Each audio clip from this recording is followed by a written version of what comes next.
10 sa mahihirap na probinsya noon. Makalipas ang 6 na taon, sa ilalim ng isang administrasyon, ano na nga ba ang mga pagbabago? Biyaheng Totoo. Sa pagpatuloy ng ating biyaheng totoo, babalikan natin ang kwento ng isang ginang sa Misamis Occidental na napilitan noong pasukin ang madilim na mundo ng isang cyber sex worker. Hiling niya sa nooy magiging susunod na Pangulo, maayos na trabaho para sa kanya at sa mga gaya niyang naghihikahos sa buhay. Paano nga ba tinugunan ang kanyang hiling? Alamin sa biyaheng totoo ni June Veneracion.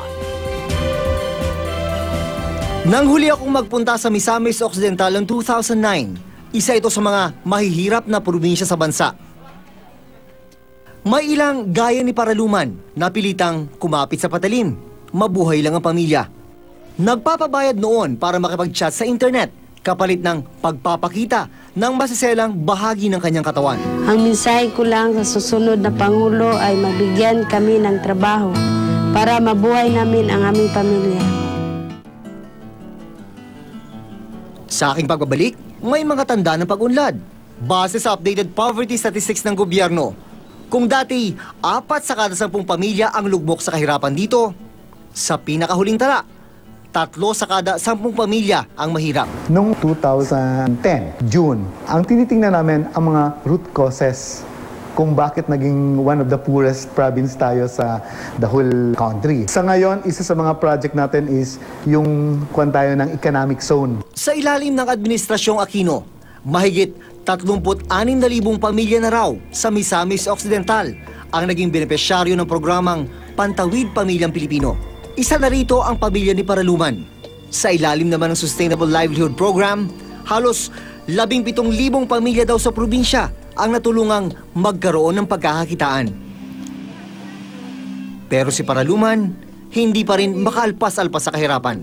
Hindi po. Habang pinapanood namin ang aking report noong 2009, Bakit ka naiiyak?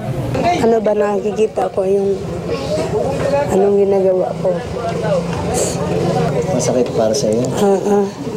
Hindi ko na ginagawa yun, sir. Kahit wala kaming pagkain, naghahanap talaga ako ng yung mabuti, yung naglalabada na lang.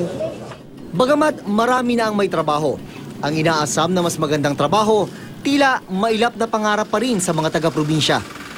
Pareho pa rin kami, walang trabaho. Bumuti ba maski papano o... Hindi, sir. Hindi po bumuti. Ito pa rin. Sa pinakahuling tala para sa rehiyong kinabibilangan ng Misamis Occidental, 25% o 1 sa kada 4 ang underemployed o walang sapat na pinagkakitaan gaya ni Paraluman. Parang hindi naman agad-agad natin masolve yan, no? Pero on the process tayo. Naisara na raw ni Paraluman ang madilim na yugto ng kanyang buhay. Pero gaya marahil ng iba pa sa probinsya, hindi pa rin tapos ang kanyang paghahanap ng bagong simula. Ako si June Veneracion at ito ang aking biyaheng totoo.